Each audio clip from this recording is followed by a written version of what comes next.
Assalamu alaikum wa rahmatullahi wa barakatuh. My name is Fatima Baks. I practice as a registered dietitian and have obtained a master's in nutrition on eating patterns in Indian preschool children. Thank you for welcoming me here on ITV on the Morning Rush insert, one of many, and the journey into healthy eating. What is healthy eating? And why do we need to eat healthy? I'm sure many of us know that or know of people with increased incidences of diabetes or insulin resistant. There are many lifestyle diseases these days, and one of the risk factors for these are overweight and obesity. In South Africa alone, more than 50% of adults are overweight, and 2 out of every 10 children are overweight.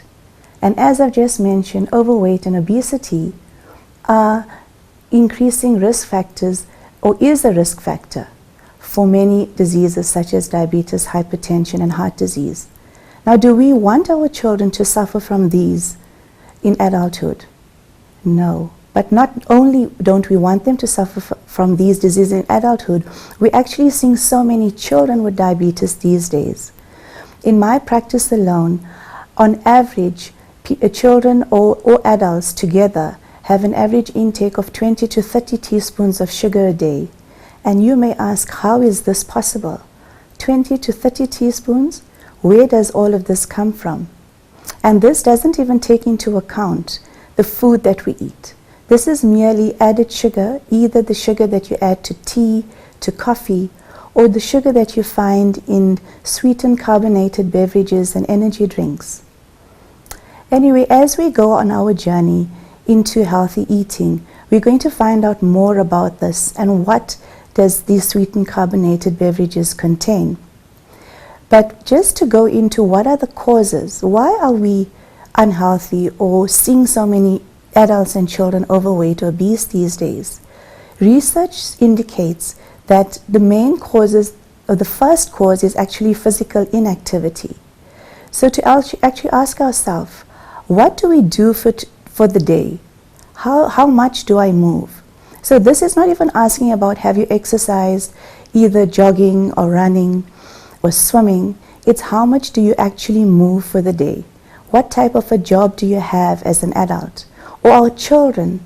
Research indicates that more than 3 to 4 hours of watching television on a daily basis can result or increases a child's body mass index, which is overweight or obesity. This is actually quite frightening because we do know that our children do spend a lot of time either watching television, sitting on their computers or their iPads. And it's an easy way to get them to keep quiet. So TV can become quite a comfortable babysitter. Where are the days that children actually go and play outside? Most of the children these days have to go and see occupational therapists or speech therapists because of poor muscle tone, or they cannot talk properly. And that's because they interact so little socially. They do not speak to each other or really communicate with their friends because most of the time is either in front of the computer or in front of the television. Gone are the days that children can hop, skip, and jump, or even go and get enough sunshine outside. That is the best source of vitamin D, which has been found to be a risk factor in many diseases, especially in obesity as well. Vitamin D is a free natural vitamin that comes from sunshine. All we need is 15 to 20 minutes of this a day. But do we actually go out without any sunblock as adults, or do we allow our children to go out and play? So this is just an introduction into more about healthy eating and more in the next insert. Thanks so much. Shukran. Assalamu alaikum.